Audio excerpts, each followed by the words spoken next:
When I was growing up, we had close to every video game console under the sun.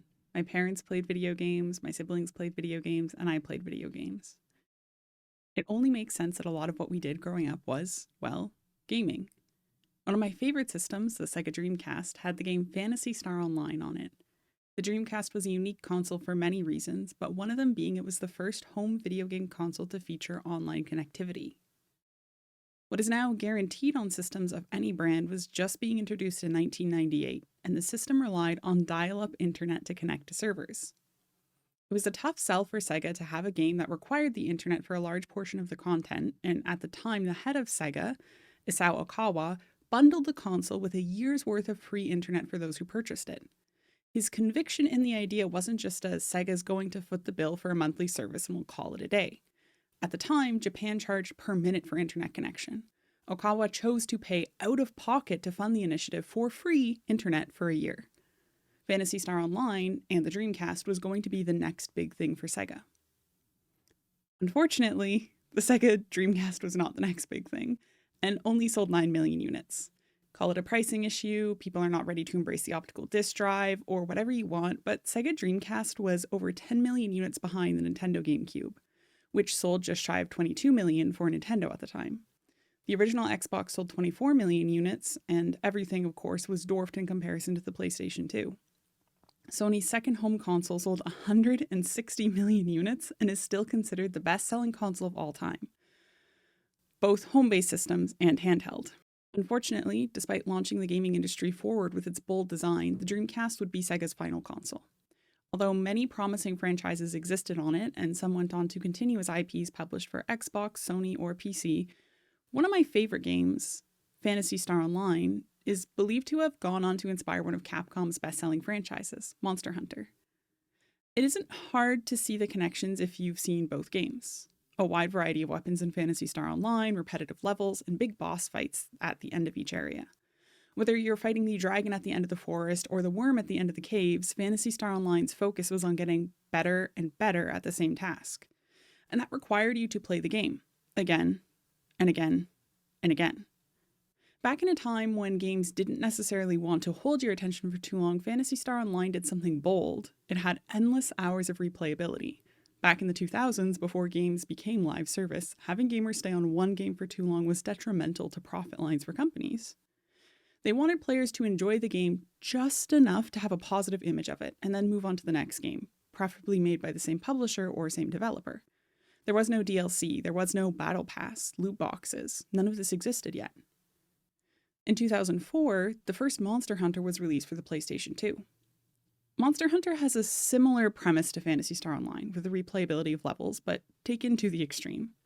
You're fighting the same monsters again, and again, and again.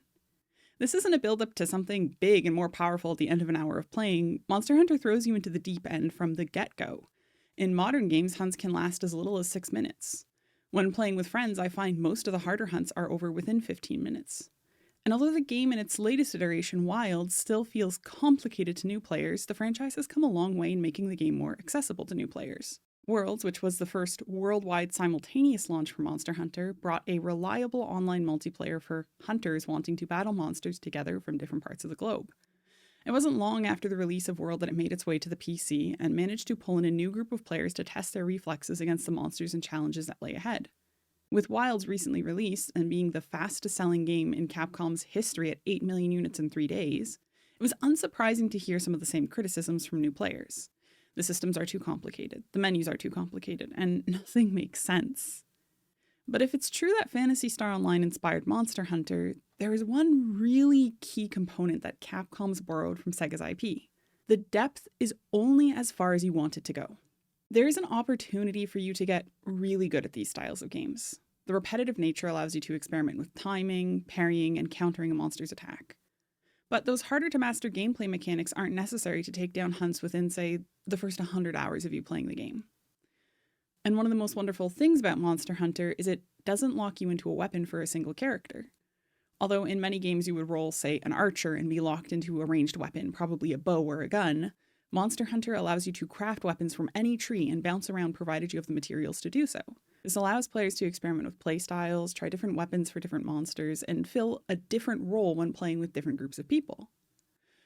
If you choose to fill roles in groups, the interesting part about it is suddenly the game goes from asking you to excel in one weapon to being proficient in multiple. Call it a jack of all trades for gameplay if you want, but Monster Hunter asks you to dive as deep as you want into complexity while still keeping you on track to progressing the story and eventually to harder ranking monsters. It isn't uncommon for games to have difficulty that ramps up, but in the case of Monster Hunter, the perceived difficulty feels like a mountain if you aren't actively trying to get better and utilize each item in your arsenal. Sure, new monsters introduce challenging new mechanics, attack patterns, and having to learn the elemental weakness for each monster. But a significant part of that is handed to you in the monster guide, and for a pretty big chunk of Monster Hunter, you can brute force your way through most of the fight if you need to. Don't worry about strategy, as long as you're not getting hit too much and able to land in some blows, the monster should fall eventually. The 50-minute timer is a huge window for players to figure out and complete a hunt. The game isn't asking us to go kooky crazy and finish the fights in 5 to 15 minutes, it just seems to be the pattern that a lot of people fall into. After the beginning of the game, or the story, which takes approximately 30 hours, high-ranking monsters start appearing. For those of you listening that haven't played a lot of Monster Hunter, or perhaps never paid that much attention during the hunts, this is when the challenge begins, but does not end. In Monster Hunter Wilds, things like a Guardian Rathalos or a Guardian Anjanath can prove to be enough of a challenge for new players to start feeling intimidated if they haven't already by the molten squid fought earlier in the game. And some days you boot up the game, fail a monster, and turn it off for the day. It's not always your day, and you can try and bash your head against the wall, or you can go play something else because Monster Hunter is just a video game. But that's sort of the beauty of failing in games like Monster Hunter Wilds. First, it's just a game, and second, it teaches you how to fail. In most cases, the faster you fail at a hunt, the faster you will get better at improving the skills you're missing. Do not be afraid to try parrying just because you might faint a few times to a monster. Frustrating in the moment, but it'll help you long term. There is a particularly challenging monster hunt that happens in Wilds for those of us that hate capturing monsters. Guilty. To be fair, the game doesn't really explain how to do it in Wilds, they just kind of expect you to have this knowledge already. And I was playing with friends while it was happening, but doing the quest solo. It got to the point where I was raging out by the end of the first quest, having failed it and frustrated that the game hadn't explained it properly to me. But the incredible thing is, if I had just finished off the monster and gone again right away, I would have beaten it faster. I already knew and could identify the errors that I had made. I used my trank bombs when I shouldn't have, and would have had fresh supplies and a fresh monster to go again. Run it back, roll the tapes, whatever you want to call it. The hunt didn't take that long, and abandoning the quest and repeating it would have been the way to go. Fail fast to learn fast. But when you are stubborn, like I am, there's a certain part of you that wants to succeed right away. I am realizing that one of the lessons that Monster Hunter can teach us, not just for the game itself or gaming in general, is that it isn't always possible to win right away. There are moments when a new monster comes barreling towards you and you are mid-animation or there's an attack pattern you weren't expecting and suddenly you're flat on your back dying to the jaws of an Anjanath with no feints left. It might not be an Anjanath, but it will likely happen to you at one point or another when you're first learning how to play Monster Hunter. And you are met with an interesting dilemma for your pride. You can allow that moment to break you, to blame it on the game or mechanics, rage out live on Twitch. Or you can get up, dust off your pants, and go again. Frustration and pride is a huge part of what blocks us from learning in our day-to-day lives. As I am actively trying to learn this skill, it reminds me that we all need to sit down and get comfortable with the idea of failure, the idea of frustration, the idea of not getting everything we want right away. Sometimes this frustration comes from a core need we haven't met. Not drinking water, not going outside during the day, not eating enough food, or having a poor night's sleep. We need to take care of ourselves first if we want to succeed in other areas of life, including gaming. But for those moments when it's truly a skill issue, learning to let go is the best way to move forward. Allow me for a moment a story. When I grew up, my dad used to teach me how to move chess pieces. I still have a love for chess, but I never dedicated myself to it in the way that grandmasters do. But I do enjoy watching or discussing the sport versus playing it myself. It's a fun game to watch, and the logic and at times rapid-paced matches tickle a certain part of my brain that I just can't reach otherwise. It's exhilarating to see it taking more of a mainstream placement since the Queen's Gambit, especially given chess is now entering the esports world. The one lesson I remember the most is about the best chess players in the world. Like most sports, there are some players who are undeniably some of the best to ever play in the sport. Magnus Carlsen, who still currently plays, Gary Kasparov, Bobby Fischer, these are names that are frequently tossed around when I talk about chess with my family. But the interesting thing about these players, and I'm sure most in, say, the top 100 of all time, is one thing. They can brush off a loss. You sit at the board, examine your errors, then get up and simply move on. This is what it takes to be truly incredible at something like Monster Hunter, Dark Souls, or any competitive shooter or MOBA, or some game that you like to dabble in ranked with. What you did in past games or attempts in most of those games does not matter. Except for allowing you to practice your skill set, there is no immediate effect that last match had on the current gameplay. It's vital that we learn from the mistakes in the last game, but you cannot let it affect the current fight if you want to be one of the best. Oh, I never dodged this monster's move correctly. I always forget to swap weapons. I never get on my Sekarat to eat rations or use a potion. I'll always faint against this monster. Those thoughts are going to impact the way that you play the game and end up ultimately making you a worse player. They're all negative. Have you ever sat down and heard the life story of someone you really truly admire? How many failures did they mention in everything that they tell you about? It might not be an outright, oh, I failed because of XYZ, but leaving a job can be considered a failure. Breaking up with someone you thought you were meant to marry can be considered a failure. Moving back home with your parents can be considered a failure. It might not be obvious, but those subtle descriptions as to why they left a job, moved to a new city, or the heartbreak they experienced. Those are all failures in the modern world. They're setbacks. But it gave them incredible life lessons and likely resilience along the way. Do not let your failures or the failures of others keep you from shaking things off and going again. The funny thing is, this is an incredibly transferable skill to most other areas of your life. Most of us work a job or a career where we can constantly try to be a little bit better. And there's something fun about learning new skills or improving your work performance. I'm not saying go sell your soul to your job or only focus on your career. I usually say the opposite when I'm talking to people. Don't live to work, work to live. But I am saying, when you're required to be at work for the certain amount of time, find ways to improve your skill, ask questions, always be curious.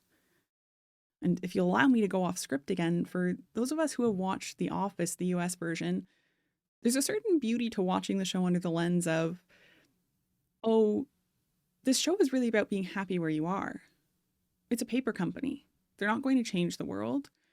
Arguably, the industry of paper and how much we used might have been bad for the world, the amount of logging we had to do. But characters, in particular Jim, finds peace and happiness where he is. And he finds that through his family, through his work family. We spend so much time with our colleagues. In most cases, we spend more time with them than anyone else we will in our entire lives. Find people you care about at work. Get involved with each other. Know what's going on. It doesn't have to be this gossipy, disastrous thing, but it can be a support system and showing love for one another. Work sucks. We all kind of feel that way. We're not all blessed to work a job where, oh, this is my passion, my purpose, my life goal, everything that I've ever dreamt of. To find all of that at once in one thing is such a rare gift, and most of us will not get that. But you can still enjoy your job, as meaningless as it feels. A lot of the jobs that we look down on, things like flipping burgers, well, we wouldn't need those burger flippers if we all cooked at home, would we? Some of those people are the most vital to our economies and to who we are as people. North Americans eat a lot of takeout. Be grateful for the people that are doing those jobs. And if you are doing one of those jobs, find joy in it in whatever way you can. I did jobs like that for a long time. I made sandwiches and I found joy in it by the end, and I really loved it by the end. But anyways, for those of you that participate in sports or athletics, you know that failing at a task doesn't mean you pack up your bag and go home with a storm cloud over your head. It means that you take a moment if you need to, brush it off, and go again. But set yourself a limit. I will only be mad until I've recovered after my race, or I will only be mad for 2 minutes. Then try and try hard. Because most of the time, if you go crazy and then have to reel back, it's going to be easier to learn the skill versus timidly inching forward towards a finish line. When we fail at a skill or when we fail at monster hunting, it allows us to learn what it feels like to fail and what it feels like to do something the right way when we finally get it right. But for those of you new to monster hunting, don't get trapped into looking up metas or guides or trying to become the most according to the Reddit best hunter out there. Allow yourself to embrace uniqueness and find a way to change things up a bit. No one ever became the best by following what everyone else was doing. Winners break molds. My name is Elena, and you've been listening to Beyond the Button Mash. You can join the discussion for each episode in the YouTube comments or on Discord. Beyond the Button Mash is available on major podcasting platforms like YouTube, Spotify, and iTunes. Be sure to subscribe so you don't miss future episodes. Thanks for listening.